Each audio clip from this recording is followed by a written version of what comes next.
बिस्मिल्लाहिर्रहमानिर्रहीम। अस्सलाम वालेकुम माय डियर स्टूडेंट्स। कैसे हैं आप लोग? ठीक है।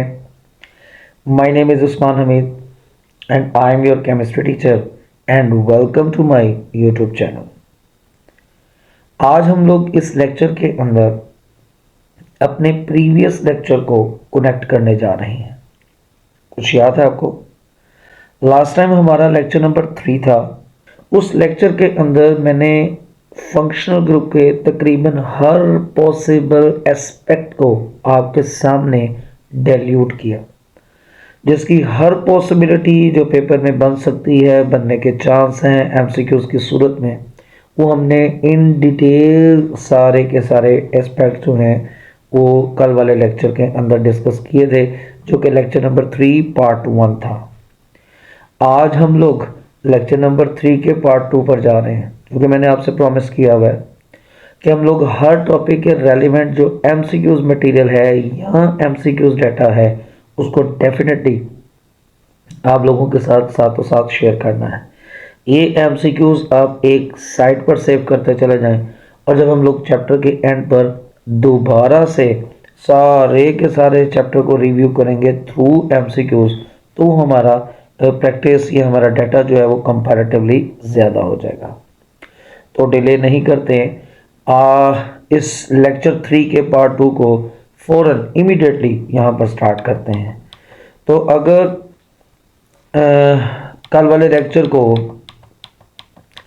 ये हमारा यूनिट नंबर 1 है, जैसे आपको नज़र आया फंडामेंटल प्रिंसिपल ऑफ केमिस्ट्री है, और फिर आपके ये कंटेंट्स थे जो हम लोगों ने डिस्कस किए थे। आज आप लोग बेसिकली इस फंक्शनल ग्रुप के रेलिवेंट एमसीक्यूज को डिस्कस करने जा रहे हैं। और आप तो जानते हैं कि जिस दिन हम लोग एमसीक्यूज डिस्कस करते हैं तो 2 के 4, 4 के 8, 8 के 16 भी बनाए जा सकते हैं।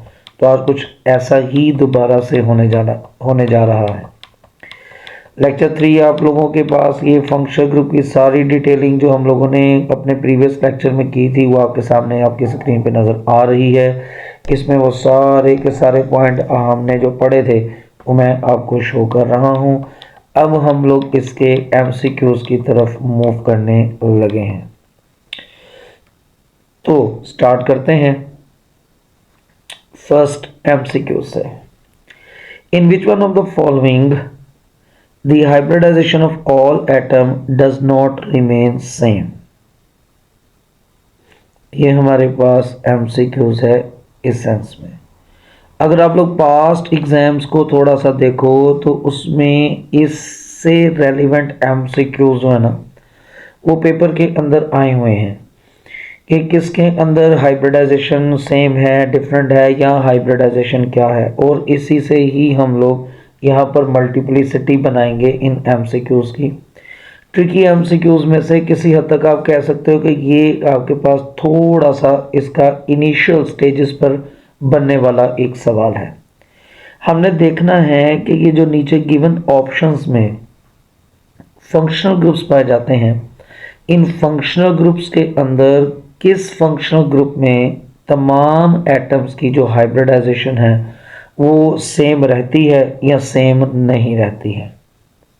ठीक है, स्टार्ट करें और फिर मैं आपको बताऊंगा कि इसमें और कौन कौन से चांसेस जो है ना वो हमारे पास बन सकते हैं। तो फर्स्ट ऑफ ऑल देखिए ज़रा, आपके पास जो पहला फंक्शनल ग्रुप है that is the carboxylic functional group. Carboxylic functional group को अगर हम लोग ओपन करें ना तो ये कार्बन डबल बॉन्ड ऑक्सीजन है, और ये आपके पास ऑक्सीजन है, एंड देन ये हाइड्रोजन है। अगर हम लोग इसकी लेबलिंग बनाएं तो ये जो कार्बन आपके पास है इसकी हाइब्रिडाइजेशन होगी sp2। sp2 भूले तो नहीं हो, मैंने आपको बताया था कि हाइब्रिडाइजेशन हम कैसे फाइंड आउट कर सकते हैं किसी भी एलिमेंट की किसी भी स्ट्रक्चर के अंदर। तो वो अगर आप भूल गए हो तो मैं आपको बता देता हूँ कि आपने पढ़ा था कि उसके सिग्मा बॉन्ड्स गिने, वेरी सिंपल, और आपकी एफएससी तक रहने वाला ये फार्मूला एप्लीकेबल है, और उसके अंदर लोन पेयर ऑफ इलेक्ट्रॉन्स को ऐड अप कर दें। और अगर आप इन दोनों को सम अप करते हो ना, तो हमारे पास इसमें आंसर आ सकता है 4। अगर 4 आएगा तो वो sp3 होगा। हमारे पास आंसर आ सकता है 3, तो वो sp2 होगा। और अगर आपके पास आंसर आ जाए 2, तो फिर ये आपके पास sp होगा। ऑर्गेनिक केमिस्ट्री तक या केमिस्ट्री ऑफ कार्बन तक हमारा ये फार्मूला हमें कहीं पर भी जो है ना वो परेशान नहीं करेगा। तो अगर आप इस कार्बन को देखो, ये जो हमारे पास कार्बोक्सिलिक का है, तो इसमें एक आप लोगों के पास यहाँ पर ये सिग्मा बॉन्ड है, एक आप लोगों के पास यहाँ पर ये सिग्मा बॉन्ड है, ये पाई बॉन्ड है जिसको हम लोगों ने इंक्लूड ही नहीं करना, और एक इसने अपनी टेट्रावेलेंसी को सेटिस्फाई करने के लिए किसी के साथ भी जो है वो बॉन्ड अटैच किया होगा, तो वो हमारे पास उसका तीसरा सिग्मा बॉन्ड बन जाएगा। तो 3 सिग्मा बॉन्ड हैं और लोन पेयर नामी कोई चीज़ इसमें मौजूद ही नहीं है, तो कार्बन क्या हुआ, sp2 हाइब्रिडाइज्ड। इस ऑक्सीजन को देखें तो ये ऑक्सीजन आप लोगों के पास भी sp2 हाइब्रिडाइज्ड होगा। कैसे? इस ऑक्सीजन के ना 2 अदद लोन पेयर हैं जो इसके ऊपर पाए जाते हैं, और लोन पेयर के साथ ये सिग्मा बॉन्ड को ऐड करते हैं तो 2 + 1 = 3, तो ये भी आपके पास क्या होगा, sp2 हाइब्रिडाइज्ड होगा। और हमारे पास यहाँ पर ये ऑक्सीजन भी sp3 हाइब्रिडाइज्ड होगा। क्यों? क्योंकि एक इसका सिग्मा बॉन्ड कार्बन के साथ है, एक सिग्मा बॉन्ड इसका हाइड्रोजन के साथ है, और 2 अदद इसके लोन पेयर ऑफ इलेक्ट्रॉन है। तो हमें पता चला कि 2 एटम sp2 हैं और एक एटम इसका क्या है, sp3 हाइब्रिडाइज्ड है। सो इट मींस इसमें सारे एटम्स की हाइब्रिडाइजेशन सेम नहीं है। तो क्या फौरन ए ऑप्शन को टिक कर दूं? नहीं। अच्छा बच्चा जो होता है ना, या अच्छी जो आपकी एंटी टेस्ट की प्रिपरेशन होती हैं, हमेशा याद रखिएगा कि बेशक आपको पता चल जाए कि आपका ये आंसर आपके सवाल के मुताबिक बन रहा है, बट अच्छा बच्चा पूरी तसल्ली करके अपने आंसर को टिक करता है। तो पहले हमें चेक कर लेना चाहिए कि कहीं किसी और ऑप्शन के अंदर कुछ ऐसा पाया तो नहीं जाता, कहीं A both A and B, all of these, कुछ इस तरह की ऑप्शन भी तो हो सकती है ना। तो अच्छे तरीके से क्रॉस चेक कर लेने में कोई बुरी बात नहीं है। अब ज़रा देखो, इसमें आपके पास दूसरा फंक्शनल ग्रुप है जिसको हम लोग कहते हैं अमाइंस। अमाइंस में हमारे पास कौन सा फंक्शनल ग्रुप होता है जिसमें कार्बन सिंगल बॉन्ड नाइट्रोजन होता है, और इस नाइट्रोजन के 2 बॉन्ड किसी के साथ भी अटैच हो सकते हैं, यूजुअली हाइड्रोजन के साथ होते हैं। तो सर यहाँ पर एक सादा सा पॉइंट याद रखिएगा कि ये तो हम वैसे भी जानते हैं कि कार्बन अगर सैचुरेटेड होता है ना, तो और saturated with single covalent bond होगा, तो ये आपके पास sp3 हाइब्रिडाइज्ड होगा। और नाइट्रोजन भी बिल्कुल कार्बन जैसा ही है, अगर ये भी सैचुरेटेड होगा ना सिंगल कोवलेंट बॉन्ड के साथ, तो ये भी sp3 होता है। तो क्या इन दोनों का बिहेवियर आपस में रिजेंबल कर सकता है? लकीली जो बाकी 2 ऑप्शन है ना, उसमें आप लोगों को ये नजर आ भी जाएगा। तो आप लोगों के पास अमाइंस में हमें क्या पता चला कि कार्बन और नाइट्रोजन दोनों की ही हाइब्रिडाइजेशन हमारे पास क्या है, दैट इज sp3। तो इट मीन्स ये दोनों के दोनों sp3 हैं, इनमें तो किसी की भी हाइब्रिडाइजेशन चेंज नहीं हो रही है, तो बीटा एलिमिनेशन हो जाएगी यहाँ पर ऑप्शन के तौर पर। अब हम लोग कहते हैं इमाइंस। ये इमाइंस कौन से फंक्शनल ग्रुप होते हैं? इमाइंस हम लोग कहते हैं सर, इमाइंस को अगर आप देखोगे ना, तो आपके पास यहाँ पर कार्बन और डबल बॉन्ड और हमारे पास नाइट्रोजन होता है। इसमें एक नाइट्रोजन की वैलेंसी यूं सेटिस्फाइड हो रही है और कार्बन की 2 वैलेंसीज अपने हिसाब से सेटिस्फाई हो रही हैं। अब अगर हमें कोई कहा जाए जी कि पूछें, तो भी हमने बोला कार्बन जब भी अपनी टेट्रावैलेंसी डबल कोवलेंट बॉन्ड से पूरी करता है तो ये sp2 हाइब्रिडाइज्ड होता है, और नाइट्रोजन भी अगर डबल बॉन्ड से सेटिस्फाई कर रहा है अपनी ट्राइवैलेंसी, तो नाइट्रोजन भी क्या होगा, sp2 हाइब्रिडाइज्ड होगा। तो इसका मतलब यहाँ पर भी कार्बन और नाइट्रोजन की हाइब्रिडाइजेशन तो सेम है। फिर आपके पास जो तीसरा ग्रुप आता है उसको आप लोग नाम दे रहे हो नाइट्राइल्स का। जिसका कॉमन नेम हमारे पास होता है साइनाइड, और आईयूपैक नेम ऑर्गेनिक केमिस्ट्री में इसमें नाइट्राइल्स होते हैं। तो अगर आप लोग इन नाइट्राइल्स को देखेंगे तो बोलो जरा कार्बन की टेट्रावेलेंसी कैसे सेटिस्फाइड हुई, तो आंसर हमारे पास आएगा कार्बन की टेट्रावेलेंसी ट्रिपल कोवलेंट बॉन्ड से सेटिस्फाई हो रही है। और अगर ट्रिपल से सेटिस्फाई हो रही है तो इट मीन्स ये sp है। और नाइट्रोजन भी अगर ट्रिपल कोवलेंट बॉन्ड से सेटिस्फाई हो रहा हो तो ये sp हाइब्रिडाइज्ड होगा। आप बेशक इसके ऊपर ये वाला फार्मूला क्यों ना अप्लाई करके देख लो, आपको इस फार्मूला से भी इन तमाम की जस्टिफिकेशन जो है ना वो सेम मिलेगी। सो फिलहाल तो हमें नज़र आ रहा है कि सर इनमें भी दोनों कंपोनेंट्स की हाइब्रिडाइजेशन सेम है, इनमें भी दोनों कंपोनेंट्स की हाइब्रिडाइजेशन सेम है। तो फिर करेक्ट आंसर हमारे पास क्या बना, दैट इज दी अल्फा। तो इस एमसीक्यूज का करेक्ट ऑप्शन बना हमारे पास अल्फा। ठीक है, इसमें मैं आपको एक और सवाल बना कर देता हूं, देखिएगा जरा।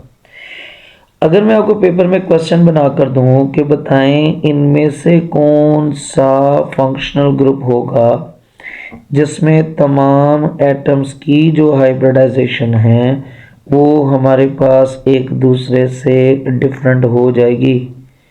तो अब मैं आपको सारे के सारे जो है वो कार्बन और नाइट्रोजन बेस्ड बना कर देता हूँ। तो अमाइड्स हैं, अमाइंस हैं, ई माइंस हैं, और हमारे पास इसी तरीके से ये यहाँ पर नाइट्राइल्स हैं। तो रिमेनिंग तीन की तो मैंने आपको वैसे ही अभी डिस्कस करवा दी है। अब एक नया फंक्शनल ग्रुप यहाँ पर मैंने ढूंढा, तो कार्बोक्सिलिक की जगह पर अगर ए ऑप्शन में मैंने अमाइड पुटअप किया होता तो ये मेरा करेक्ट आंसर होता। कैसे कि आपके पास यहाँ पर अमाइड को देखें तो ये कार्बन डबल बॉन्ड ऑक्सीजन है और ये आपके पास सिंगल बॉन्ड नाइट्रोजन है H2 के साथ। और इसमें अगर आप हाइब्रिडाइजेशंस निकालें तो ये आपके पास sp2 है, ये आपके पास sp2 है, और ये नाइट्रोजन आपके पास क्या है यहाँ पर sp3 हाइब्रिडाइज्ड होगा। तो अगर मैं आपको कहूँ कि थोड़ा सा होमवर्क करना है घर जाकर, और वो होमवर्क हमने क्या करना है कि जितने फंक्शनल ग्रुप की लिस्ट हमारे पास हमारे उस में पड़ी हुई है सेकेंड ईयर की बुक के अंदर, तो आपने तमाम फंक्शनल ग्रुप की जो है ना हाइब्रिडाइजेशंस निकाल कर रखनी है। जैसे अगर मैं आपको कहूँ कि बताएं आपके पास नाइट्रो ग्रुप के अंदर हाइब्रिडाइजेशन क्या होगी, हाँ, तो आपने इसी ऊपर वाले फार्मूला के मुताबिक ढूंढेंगे तो आपको पता चलेगा कि इसमें नाइट्रोजन sp2 हाइब्रिडाइज्ड है, और एक ऑक्सीजन आपके पास sp2 हाइब्रिडाइज्ड है, और एक ऑक्सीजन आप लोगों के पास यहाँ पर sp3 हाइब्रिडाइज्ड है। ओके जी, तो ये अंडरस्टैंड हुआ आपको। तो इस तरह ये नाइट्रो ग्रुप के अंदर तमाम एटम्स की जो हाइब्रिडाइजेशन है ना वो हम लोगों ने इस तरीके से मालूम कर ली। सिमिलर इन दी वे जितने भी आपके पास यहाँ पर फंक्शनल ग्रुप की लिस्ट में मौजूद फंक्शनल ग्रुप्स मौजूद हैं या पढ़ते हैं, उन तमाम की हाइब्रिडाइजेशंस निकालें तो वो आपको पेपर के लिए बहुत इम्पोर्टेंट हो सकते हैं एमसीक्यूज को लेकर। अच्छा, एक और सवाल ना मेरे जहन में आया है तो मैं आपके साथ वो शेयर करता हूँ, थोड़ा सा अच्छा है, मतलब सेम स्टेटमेंट के साथ चलते हैं, सेम स्टेटमेंट के साथ। तो हम लोग कहते हैं सर कि एक आपके पास ऑप्शन बना लेते हैं डाई कीटोन्स की,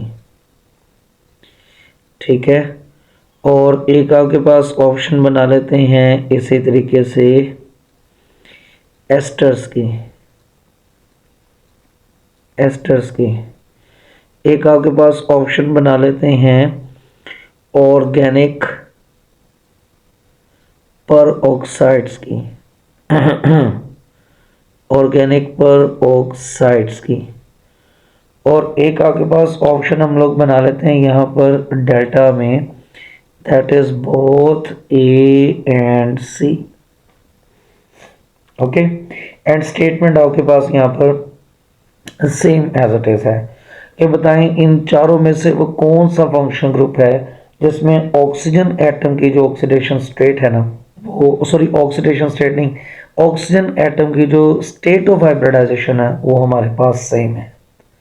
ये बात समझ आ रहे हैं? सिर्फ वहां पर जो प्रीवियस एमसीक्यू उसमें था हमने जनरल एटम्स का पूछा था, यहाँ पर हमने स्पेसिफिकली वो वाले फंक्शन ग्रुप्स इस्तेमाल किए हैं जो बेसिकली दो ऑक्सीजन एटम कैरियर है। तो किसके अंदर ऑक्सीजन की स्टेट ऑफ हाइब्रिडाइजेशन सेम रहती है? तो let's have an look on these options. तो आपके पास सबसे पहले डाई कीटोन्स हैं। अगर आप लोग डाई कीटोन्स को ड्रॉ करें तो ये कैसे होते हैं भला? ये डाई कीटोन्स का जो फंक्शनल ग्रुप होता है ना वो ऐसे होता है, डाई कीटोन्स। और इसकी दोनों साइड के ऊपर ना आपके पास यहाँ पर कार्बन की चेन चल रही होगी। तो अगर आपसे पूछा जाए कि बताओ भाई हाइब्रिडाइजेशन, तो आप कहोगे सर ये कार्बन तो फिलहाल इसमें sp2 है, फिर ये वाला कार्बन भी आपके पास sp2 है, डबल बॉन्ड ऑक्सीजन हो तो ये भी आपके पास sp2 है, और डबल बॉन्ड ऑक्सीजन हो तो ये भी आपके पास sp2 हाइब्रिडाइज्ड होगा। तो हाँ, डाइकेटोन्स में दोनों के दोनों ऑक्सीजन की हाइब्रिडाइजेशन सेम है। अच्छा, फिर देखते हैं कि हमारे पास यहाँ पर और किस ऑप्शन का चांस बनता है। अब आए हमारे पास एस्टर्स। तो ये एस्टर्स हमारे पास अगर आते हैं तो इनको देखा जाए तो कार्बन डबल बॉन्ड ऑक्सीजन और फिर ये सिंगल बॉन्ड ऑक्सीजन होता है, और इसके दोनों साइड के ऊपर अल्काइल की चेन या कार्बन की चेन हमारे पास चल रही है। तो ये ऑक्सीजन आपके पास sp2 है, जबकि ये ऑक्सीजन जो इसमें होगा वो sp3 हाइब्रिडाइज्ड होगा। तो फिलहाल जी एस्टर्स तो हमारी इस कंपटीशन में से, इस रेस में से निकल गए। अब ये देखना है कि ये चार्ली कहीं ठीक तो नहीं है, कहीं ये डेल्टा तो नहीं बन पाएगा, कहीं अल्फा ही तो ठीक नहीं है। तो क्रॉस चेक करते हैं ज़रा। आपके पास यहाँ पर ये जो ऑर्गेनिक पर ऑक्साइड्स हैं इनका फार्मूला क्या होता है? अच्छा, ये पढ़े हैं आपने आपकी बुक में कहीं पर ऑर्गेनिक पर ऑक्साइड? याद करें चैप्टर नंबर 14 में जब आप एडिशनल पॉलीमराइजेशन कर रहे थे ना, तो वहां पर ऑर्गेनिक के पर ऑक्साइड्स को आपने एज ए कैटलिस्ट इस्तेमाल किया था, है ना? तो हमारे पास यहाँ पर ये ऑक्सीजन 1, ये ऑक्सीजन 2 और ये आपके पास अल्काइल ग्रुप है।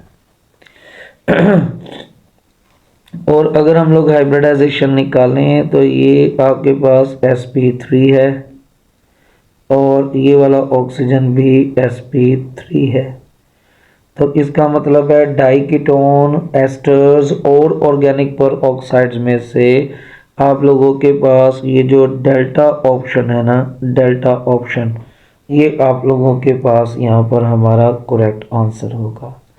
और करेक्ट आंसर कैसे होगा? जैसा कि हमने देख लिया है कि जो अल्फा और चार्ली में जो फंक्शनल ग्रुप्स हमारे पास पाए जाते हैं या जो कंपाउंड्स हमारे पास पाए जाते हैं, इन कंपाउंड्स के अंदर ऑक्सीजन की हाइब्रिडाइजेशन रिमेन सेम। तो इस तरह के एमसीक्यूज की वैरायटी जो है वो हमारे पास डेफिनेटली डेवलप हो सकती है in these type of questions. Okay students, समझ आया? तो ये हम लोगों ने जो साथ में थोड़ा बहुत मैं आपको होमवर्क भी दे रहा हूँ ना, इसको ज़रूर कीजिएगा, ये आपकी प्रैक्टिस को थोड़ा सा इम्प्रूव करेगा। नंबर 2 देखिएगा, an organic compound that is represented by this symbol, so उसको किससे बिलोंग करना पड़ेगा? ये बहुत मज़े का क्वेश्चन है, इसको भी ज़रा देखेंगे।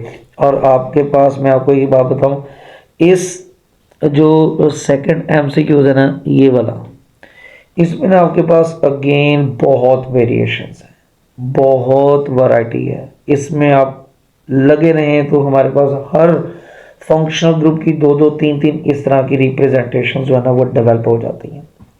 और ये रिप्रेजेंटेशन हमें बड़ा फैसिनेट करती हैं चीज़ों को थोड़ी देर के लिए अंडरस्टैंड करने के लिए। ये ट्रिकी एमसीक्यूज में ना बेसिकली हमारे पास फॉल करती हैं। अब जरा एस्टर्स पर आते हैं सबसे पहले, और मैं आपको बताता हूँ एस्टर्स को कैसे रिप्रेजेंट किया जाता है।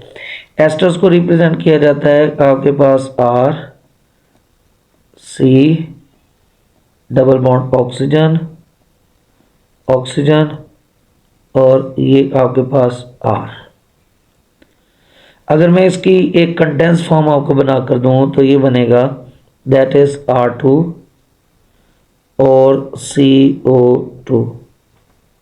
तो मैं इसको भी लिख सकता हूँ कि sir the compound which is represented by R2CO2 is known as ester. और इसको एक और तरीका कार भी हो सकता है। आर का फार्मूला क्या होता है हमारे पास, दैट इज CnH2n प्लस 1 और ये ट्वाइस कर दो, और ये जो आपके पास CO2 है इसको इस ब्रैकेट से बाहर निकाल दो। तो देखो कहीं सवाल में ऐसा ही तो नहीं था ना, ये तो C2O3 है, एस्टर तो निकल गया। ओके, अंडरस्टैंड हुआ। मैंने 4 आपके पास फंक्शनल ग्रुप बनाए हुए हैं जिनके भी आपके ऊपर आपके पास ये कैटेगरीज बन सकती हैं। दूसरा बीटा ऑप्शन उसने कौन सा लिखा हुआ है, ईथर्स। ईथर्स क्या होते हैं, आपके पास आर ऑक्सीजन और ये आर, ऐसे। इसको मैं और भी तरीके से लिख सकता हूं, that is R2 and oxygen. और इसका तीसरा तरीकाकार ये हो सकता है CnH2n plus 1 and twice and oxygen. कहीं क्वेश्चन में ऐसा तो नहीं कोई चीज़ पूछी उसने, नहीं। ईथर भी गया, पीछे कौन सा बचा, Charlie and delta option. Let us see इन दोनों में से कौन सा करेक्ट आंसर हमारा बनता है। आपके पास यहाँ पर एसिड एनहाइड्राइड्स कैसे लिखते हैं। एसिड एनहाइड्राइड्स का तरीका कार होता है RC डबल बॉन्ड ऑक्सीजन और फिर ये हमारे पास ऑक्सीजन, फिर ये कार्बन, फिर ये डबल बॉन्ड ऑक्सीजन और फिर ये आपके पास R। ये एसिड एनहाइड्राइड्स। एसिड एनहाइड्राइड्स होता है क्या, basically the carboxylic acid without water. इनमें से वाटर एलिमिनेट हमने कर दिया हुआ है, तो ये हमारे पास एसिड एनहाइड्राइड्स हैं। ओके, अब इसको और कैसे लिख सकते हो, R 2 बार है, यस, और आपके पास C कितनी बार है, 2 बार है, और ऑक्सीजन कितनी बार है, 3 बार है। वाओ, ये तो इसको R2C2O3 भी लिखा जा सकता है। अच्छा, फिर देखें इसको आपके पास एक और अंदाज में भी लिख सकते हैं, that is RCO whole twice and oxygen, है ना। चेक करो ये ठीक लिखा है मैंने। और इसका एक और तरीकाकार भी हो सकता है कि अगर मैं इस R को ज़रा सेटल कर दूं तो R आपके पास किसके बराबर होगा, दैट इज CnH2n प्लस 1 और होल ट्वाइस, और बाहर ले आता हूँ C2O3O।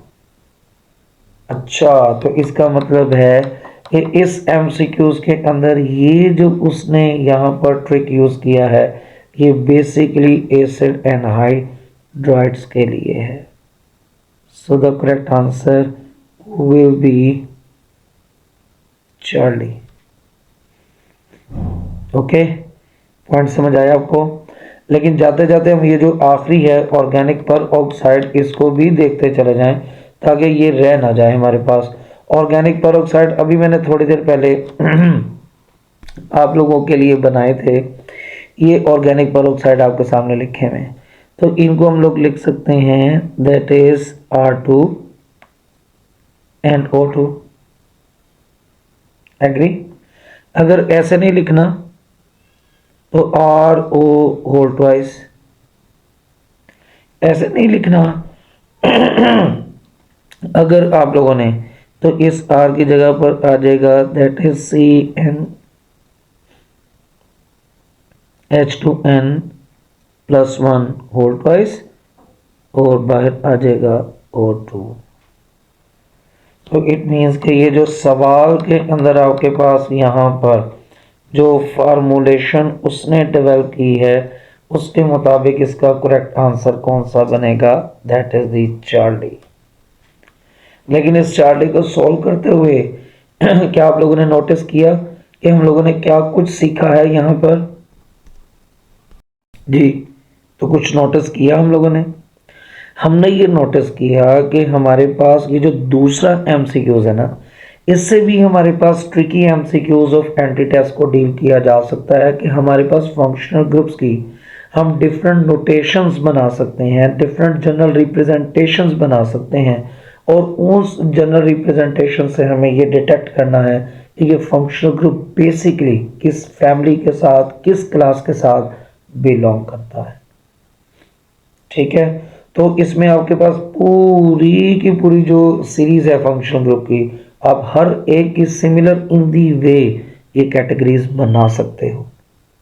ठीक है, तो कुछ तो मैंने भी आपको बनाकर दिखा दी हैं और कुछ इंशाल्लाह ताला जब ये चैप्टर की अगेन असाइनमेंट डिस्कस की जा रही होगी तो मैं उसके ऊपर आप लोगों को ज़रूर शेयर करूंगा।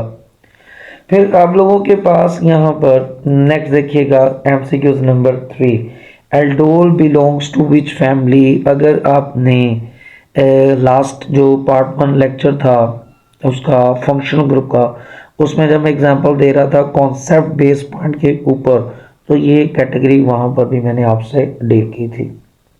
और वो क्या थी भला, वो principal functional group, priority list, कुछ ऐसा हमने डिस्कशन किया था। मैं ज़रा रिवाइज कर देता हूँ ताकि आपके पास, एल्डोल क्या होता है। हम लोग कहते हैं सर एल्डोल्स हमारे पास ऐसे केमिकल कंपाउंड्स हैं जिसमें दो फंक्शनल ग्रुप्स पाए जाएंगे। एक आपके पास यहाँ पर ये एल्डिहाइड और एक आपके पास यहाँ पर ये अल्कोहल। हाँ, मुझे ये समझ आ रही है आप क्या कहना चाह रहे हो कि मैंने वो एल्डोल नहीं बनाई जो आप यूजुअली चैप्टर नंबर 12 में पढ़ते हो, तो कोई बात नहीं है। बेसिकली एल्डोल जो है these are the compounds containing hydroxyl group as well as aldehydic groups. But right now आपके पास उसमें कार्बन एटम्स को उसी एल्डोल के बराबर करने की ज़रूरत नहीं है, कॉन्सेप्ट समझने की ज़रूरत है। तो हमारे पास यहाँ पर ये दो फंक्शनल ग्रुप हैं। तो गैस व्हाट, इनमें से प्रायोरिटी लिस्ट में हमारे पास नंबर 1 पे कौन है? हम लोग कहते हैं सर नंबर 1 पे तो ये है, और जो नंबर 1 पर होगा वही हमारे पास क्या होगा, principal functional group. Principal functional group कौन होता है? जो फैमिली डिसाइड करेगा, जो हमारे पास कंपाउंड के नाम का आखिरी हिस्सा बनाने में इन्वॉल्व होगा। तो अब अगर हमसे पूछा जाए कि सर एल्डोल किस फैमिली से बिलोंग करते हैं, तो हमारे पास ये बन जाएगी दैट इज एल्डिहाइड्स। और मैंने जैसे कल भी आपको कहा था कि आपकी सेकेंडरी केमिस्ट्री ना भरी पड़ी हुई है ऐसे केमिकल कंपाउंड्स की। मैं चंद एक एग्जांपल्स देता भी हूँ आपको।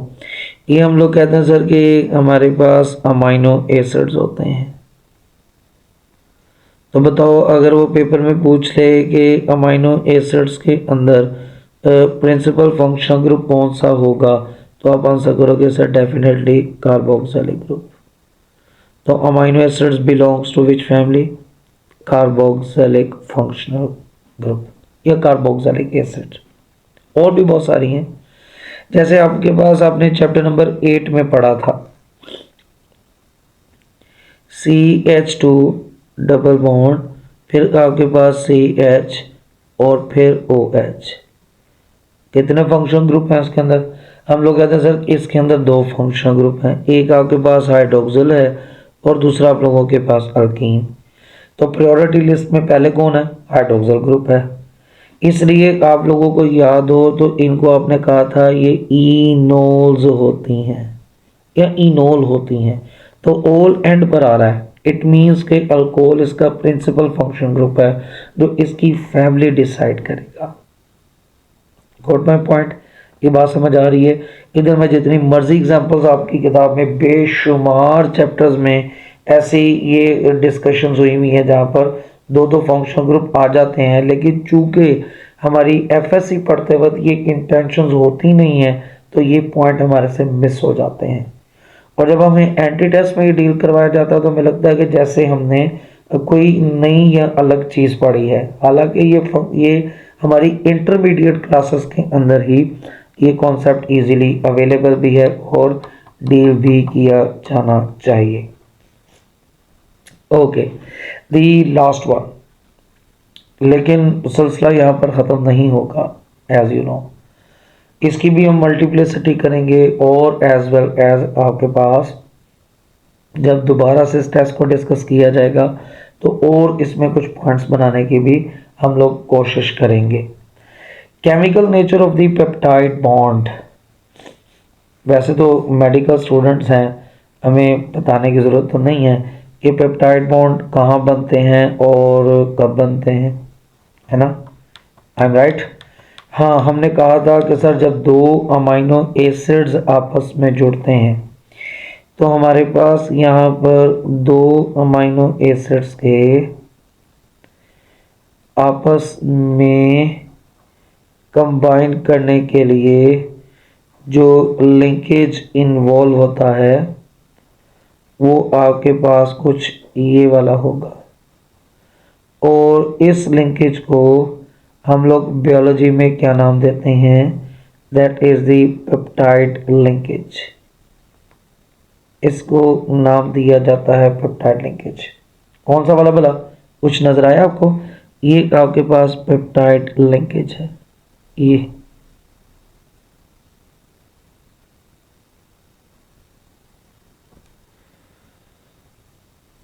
ये पेप्टाइड लिंकेज है, ऐसे है, ये है पेप्टाइड लिंकेज। तो वो कह रहा है chemical nature of this peptide linkage is, yes what, क्या नजर आ रहा है आपको? Carbon double bond oxygen and single bond nitrogen, है ना? Carbon double bond oxygen and single bond nitrogen हो तो इस लिंकेज का नाम होता है दैट इज अमाइड लिंकेज। इसका नाम होता है अमाइड लिंकेज। ओके, और आपके पास सिमिलर इन दी वे आपके पास ये अमाइड लिंकेज अगर यहाँ पर बनता है तो पहले अपना एमसीक्यूज तो सॉल्व करो कि हमारे पास यहाँ पर ये जो करेक्ट ऑप्शन होगा दैट विल बी अल्फा। बच्चे कहते काश हमारी ख्वाहिश थी कि इस एमसीक्यूज में राइट आंसर बीटा हो जाता या राइट आंसर चार्ली हो जाता। तो क्या आप चाहते हो कि इस एमसीक्यूज में कुछ ऐसा चेंज किया जाए कि आंसर बीटा या चार्ली हो जाए? हाँ, ओके, हैव अ लुक। अगर मैं आपको ये कहूँ कि मैंने इस पेप्टाइड बॉन्ड की जगह पर स्टेटमेंट में कह दिया कि भी what is the chemical nature of glycosidic linkage, glycosidic linkage. आप तो एफएससी प्री मेडिकल के स्टूडेंट हो, you know very well what is mean by glycosidic linkage. हाँ, अगर नहीं याद आ रहा तो मैं हूँ आपकी मदद करने के लिए। आप कहते हो सर दो मोनोसेक्राइड्स के जो यूनिट्स होते हैं ना, दो मोनोसेक्राइड्स के यूनिट, ये मैं आपके पास यहाँ पर एक मोनोसेक्राइड बना रहा हूँ, ये एक मोनोसेक्राइड है और इसका लिंकेज होता है ऑक्सीजन के थ्रू दूसरे मोनोसेक्राइड के साथ, है ना? कुछ ऐसा ही आप लोगों ने कार्बोहाइड्रेट्स में पढ़ा था। तो जब दो कार्बोहाइड्रेट्स आपस में जुड़ते हैं तो इनके जुड़ने से इनके दरमियान जो लिंकेज होता है इसको आपने नाम दिया था कि ये लिंकेज हमारे पास यहाँ पर ग्लाइकोसाइडिक लिंकेज है, ये वाला, सॉरी, ये आपके पास यहाँ पर ग्लाइकोसाइडिक लिंकेज है। तो अब अगर मेरे से पूछ ले भाई कि ये ग्लाइकोसाइडिक लिंकेज किस कैटेगरी में फॉल करवाएंगे आप, तो ये एक कार्बन यहाँ, ये एक कार्बन यहाँ, carbon single bond oxygen carbon हो तो ये अरेंजमेंट हम किसके साथ लेकर जाते हैं? ये ईथर्स के साथ लेकर जाते हैं। तो glycosidic linkage is ether in the nature chemically. Okay, so अगर आप इधर ये स्टेटमेंट चेंज करते तो आंसर बीटा हो जाता। सर चार्ली कैसे करेंगे इसका आंसर? हाँ, ओके, चार्ली भी सेटल कर लेते हैं। मैं कहता हूँ जी बताओ हमारे पास the chemical nature of the bond present in lipids. Lipids के अंदर जो बॉन्ड पाया जाता है उसकी केमिकल नेचर क्या होगी? तो आप कहेंगे सर लिपिड्स के अंदर जो केमिकल बॉन्ड पाया जाता है वो एस्टर इन द नेचर होता है। कैसे भला? तो हम लोग जानते हैं कि जो लिपिड्स हैं वो कैसे बनती हैं। लिपिड्स बनती हैं जिसमें हमारे पास लॉन्ग चेन फैटी एसिड्स होते हैं और इनका केमिकल कॉम्बिनेशन होता है ग्लिसरॉल्स के साथ, और ग्लिसरॉल्स हमारे पास ट्राई हाइड्रिक अल्कोहल्स होती हैं, है ना। तो हमारे पास उनमें भी जो फंक्शनल ग्रुप पाया जाता है ना वो OH ही पाया जाता है। मैं रिमेनिंग पार्ट नहीं लिखता, आप इसको ज़रा ऐसे ही अंडरस्टैंड करने की कोशिश कीजिएगा, टाइम सेव करते हैं। तो हम लोग कहते हैं सर कि इसका OH और इसका H आपस में कंबाइन करेगा और कंबाइन करने के बाद क्या बना लेगा? That is the water. और जैसे ही हमारे पास वाटर बनेगा तो ये जो रिमेनिंग पार्ट होगा वो हमारे पास अटैच हो जाएगा ऐसे। तो ये हमारे पास लिंकेज कौन सा हुआ? That is the esters. Ester वैसे हमारे पास इवन दैट लिपिड्स के अलावा DNA में भी पाए जाते हैं। उसमें अगर आपको याद हो तो आप लोग कहते हो फॉस्फोडाई एस्टर लिंकेज होता है, वो इनऑर्गेनिक एस्टर्स की फैमिली में जो है ना हम लोग उसको इन्वॉल्व कर देते हैं। ओके, तो ये आप लोगों के पास यहाँ पर 4 MCQs के डिस्कशन है जो हम लोगों ने की, जिसमें हमने फंक्शनल ग्रुप को थोड़ा सा रूटीन से हटे। जो चीज़ मैंने आपको थ्योरी में पढ़ा दी है उसको मैंने बड़ा थोड़ा यहाँ पर यूज़ किया है। इधर मैंने MCQs को डील करने का मतलब था कि मैं आपको इसकी और वैरायटी या रेंज यहाँ पर प्रोवाइड करूँ। तो ये हमारे पास यहाँ पर अभी ट्रेलर है। इसका रिमेनिंग जो डिस्कशन है, जैसे मैंने बोला है कि मैंने आखिर में आप लोगों के साथ इसकी एक फुल असाइनमेंट डिस्कस करनी है, और उसमें भी मेरी पूरी कोशिश है कि मैं आपको टॉपिक वाइज MCQs बना कर दूँ और उन MCQs को फिर हम टर्न बाय टर्न डिस्कस करते जाएं कि पहले डेफिनेशंस वाले आए, फिर आपके पास यहाँ पर वो फंक्शनल ग्रुप वाले आए, क्लासिफिकेशन वाले आए। जिस तरतीब से हमने ये टॉपिक पढ़े हैं ना उसी तरतीब से ही जो है वो ये आर्टिकल हम लोग MCQs में भी डिस्कस करें। ठीक है, सो उम्मीद करता हूँ मैं कि आप लोगों को ये आज के MCQs की जो एक्टिविटी है वो समझ आई होगी, पसंद आई होगी। अगर आपको लगता है कि ये आपके लिए बेनिफिशियल है और आपको ये पसंद आई भी है तो इस वीडियो को ज़रूर लाइक करें, इसको इसके ऊपर कमेंट करें। अगर आप कोई बहुत अच्छी सजेशन देना चाहते हैं आप उसकी मुझे सजेशन ज़रूर दें। मैं इंशाल्लाह ताला एज मच एज़ पॉसिबल कोशिश करूँगा कि मैं उसको आपके मुताबिक जो है वो सॉर्ट आउट भी कर सकूं। तो एट द एंड आप लोगों से रिक्वेस्ट है कि अगर ये लेक्चर आपको समझ आया है तो इसको लाइक करें, इसको शेयर करें, कमेंट करें और लोगों के साथ इसको डिफरेंट स्टूडेंट्स के साथ जो सभी आपके लिंक्स में मौजूद हैं उनके साथ इनको शेयर करें ताकि इससे मैक्सिमम लोगों को हम लोग फ़ायदा पहुंचा सकें।